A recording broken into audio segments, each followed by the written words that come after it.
Hello दोस्तों, मैं उदय आदित्य। आज के इस वीडियो में मैं आपको बिहार के कुछ विभूतियों के बारे में बताऊंगा। तो पहले हैं अनुग्रह नारायण सिंह। बिहार से स्वतंत्रता संग्राम में महत्वपूर्ण भूमिका निभाने वाले अनुग्रह नारायण सिंह ने 1917 ईस्वी में गांधी जी को चंपारण यात्रा के दौरान वहां के किसानों पर हो रहे शोषण के खिलाफ गांधी जी के द्वारा चलाए गए आंदोलन को आगे बढ़ाया। ये 1922 ईस्वी में गया में हुए राष्ट्रीय कांग्रेस के अधिवेशन में स्वागत समिति के सदस्य बनाए गए। 1928 ईस्वी में बिहार प्रदेश कांग्रेस कमेटी के अध्यक्ष निर्वाचित हुए। 1935 ईस्वी में अखिल भारतीय कांग्रेस कमेटी के सदस्य मनोनीत किए गए। 1946 ईस्वी एवं 1952 ईस्वी में इन्होंने श्री कृष्ण सिंह के सरकार को वित्त, श्रम, कृषि विभागों और दायित्वों को संभाला। दूसरे हैं अब्दुल कयूम अंसारी। बिहार के स्वतंत्रता संग्राम में हिंदू मुस्लिम एकता को बनाए रखकर अंग्रेजों का माकूल जवाब देने वाले अब्दुल कयूम अंसारी ने आज़ादी के बाद लगभग 17 वर्षों तक बिहार में लोक निर्माण मंत्री, जेल मंत्री, स्वास्थ्य मंत्री एवं पथ निर्माण मंत्री के रूप में बिहार की लोक सेवा की। 1946 ईस्वी में वे बिहार प्रदेश कांग्रेस के अध्यक्ष बने। साहित्य में गहरी रुचि रखने वाले इस महान विभूति ने 1934 ईस्वी में मसखत, 1948 ईस्वी में सुहैल आजमे बाती के साथ मिलकर साथी एवं 1952 ईस्वी में मासिक तहजीब का प्रकाशन किया। 1 जुलाई 2005 को इनकी जन्मस्थली पर केंद्र सरकार ने एक डाक टिकट भी जारी किया। और तीसरे हैं कर्पूरी ठाकुर। बिहार के राजनीतिक के चाणक्य एवं स्वतंत्रता संग्राम के अमर सेनानी जननायक कर्पूरी ठाकुर सच्चे अर्थों में गरीबों के मसीहा थे। 1952 ईस्वी में वे पहली बार विधायक बने। 1967 में इन्हें मंत्रिमंडल में उप मुख्यमंत्री एवं वित्त एवं शिक्षा विभाग का मंत्री बनाया गया। 1970 ईस्वी में इन्होंने 22 दिसंबर को यह पहली बार मुख्यमंत्री बनाए गए।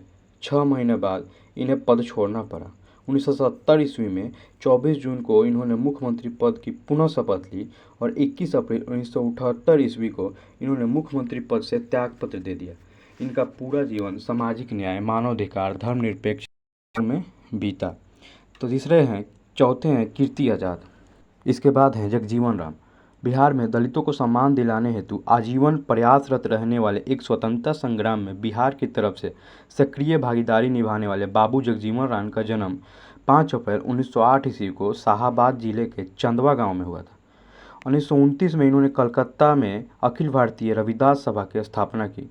1937 ईस्वी में इन्होंने खेतिहर मजदूर सभा की स्थापना की। 2 सितंबर 1946 ईस्वी को केंद्रीय अंतरिम मंत्रिमंडल में इन्होंने श्रम मंत्री के रूप में शपथ ली। 1977 ईस्वी में आपातकाल की घोषणा के समय इन्होंने कांग्रेस से अपने को दूर कर लिया और नई सरकार में इन्हें उप प्रधानमंत्री का पद दिया गया। जीवन के अंतिम समय में वे एक बार फिर कांग्रेस में शामिल हो गए। इसके बाद हैं जगलाल चौधरी। जगलाल चौधरी आज़ादी की लड़ाई में अग्रणी योद्धा थे। पेशे से डॉक्टर होते हुए भी इन्होंने स्वतंत्रता की लड़ाई में अपने आप को पूरी तरह से आत्मसात कर लिया। 1932 ईस्वी में ये नमक सत्याग्रह में शामिल हुए। 1937 ईस्वी में ये बिहार के स्वास्थ्य मंत्री बनाए गए। मंत्री पद संभालते ही इन्होंने मद्य निषेध लागू करने का प्रयास किया। 1938 ईस्वी में शराबबंदी विधेयक पारित किया। 1946 ईस्वी में कांग्रेस मंत्रिमंडल में इन्हें स्वतंत्र मंत्री बनाया गया। 1951 ईस्वी में राजनीतिक बंदियों को छोड़ने के निर्णय से मतभेद होने के कारण इन्हें मंत्री पद से त्याग दिया। इसके बाद हैं जयप्रकाश नारायण। बिहार समेत समस्त उत्तर भारत में राजनीतिक को नई दिशा देने वाले बिहार के इस महान विभूति का जन्म सारण जिले के सिताबदियारा गांव में 11 अक्टूबर 1902 ईस्वी को हुआ। किशोरावस्था से पहले वे मार्क्सवादी विचारधारा और समाजवाद की तरफ उन्मुख हो गए। 1930 ईस्वी में इन्होंने कांग्रेस की सदस्यता ग्रहण की और इन्हें मजदूर किसान विभाग की जिम्मेदारी सौंपी गई। 1932 ईस्वी में कांग्रेस कार्यकारी महामंत्री बने। आज़ादी के बाद विनोबा भावे के साथ मिलकर भूदान आंदोलन से जुड़े और अपनी जीवन सर्वोदय के लिए त्याग दिया। 1965 ईस्वी में इन्हें मैग्सेसे पुरस्कार प्राप्त हुआ। 1974 ईस्वी में इन्होंने छात्र आंदोलन का नेतृत्व स्वीकार करते हुए संपूर्ण क्रांति की घोषणा की। 1975 ईस्वी में आपातकाल की घोषणा के बाद इन्हें गिरफ्तार कर लिया गया। उनकी जीवनी पर आधारित पुस्तक जयप्रकाश राम वृक्ष बेनीपुरी द्वारा प्रकाशित हुई। 1999 ईस्वी में उन्हें भारत रत्न से नवाजा गया। इन्हें जेपी एवं लोकनायक के नाम से भी जाना जाता है। 8 अक्टूबर 1979 ईस्वी को देश ने इस महान क्रांतिकारी को सदा के लिए खो दिया। इसके बाद हैं दशरथ माझी। 22 वर्षों के लंबे प्रयास से 360 फीट ऊंचाई वाले पहाड़ी को काटकर 30 फीट चौड़ी, 350 फीट लंबी सड़क का निर्माण करने वाले बिहार के इस महान विभूति ने अपने बुलंद हौसलों से घर, परिवार, जिले, राज्य और देश के नाम को पूरी तरह रोशन कर दिया। उनके इस कदम से गांव वालों की शहर से दूरी 50 किलोमीटर से घटकर सिर्फ 8 किलोमीटर रह गई। उनकी जीवनी पर आधारित एक फिल्म माजी द माउंटेन मैन 2015 में निर्देशक केतन मेहता द्वारा बनाई गई, जिसमें नवाजुद्दीन सिद्दीकी ने दशरथ माझी का चरित्र निभाया। इसके बाद है दुखन राम। दुखन राम पेशे से महान नेत्र चिकित्सक थे। 1944 में इन्हें चिकित्सा महाविद्यालय में नेत्र विभाग में विभागाध्यक्ष बनाया गया। 1945 ईस्वी में इन्हें राय साहब की उपाधि से सम्मानित किया गया। 1953 से 56 ईस्वी तक इन्होंने पटना चिकित्सक महाविद्यालय में प्राचार्य पद से सुशोभित किया।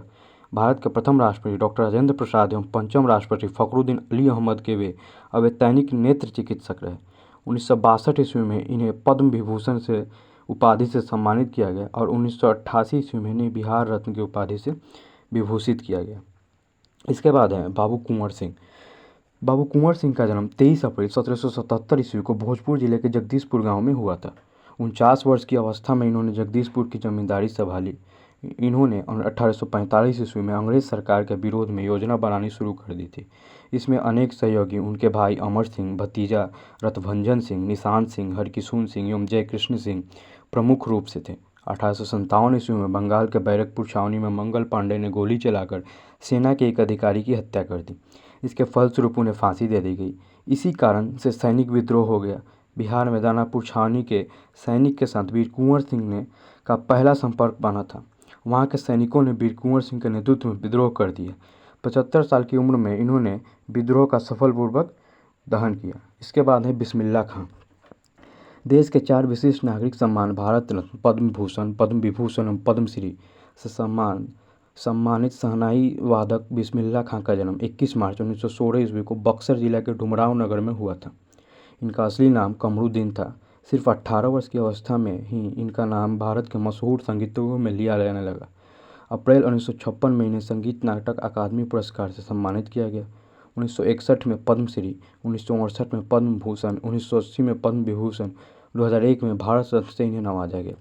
15 अगस्त 1947 को लाल किले में आयोजित स्वतंत्रता दिवस समारोह में इन्होंने शहनाई बजाने का मौका मिला था। ये काशी विश्वनाथ मंदिर में जाकर भी शहनाई बजाया करते थे। 21 अगस्त 2006 को 90 वर्ष की आयु में इनका निधन हो गया। तो ये थे बिहार के कुछ विभूतियों। तो वीडियो कैसा लगा कमेंट करके ज़रूर बताएं। लाइक और सब्सक्राइब करना ना भूलें। धन्यवाद।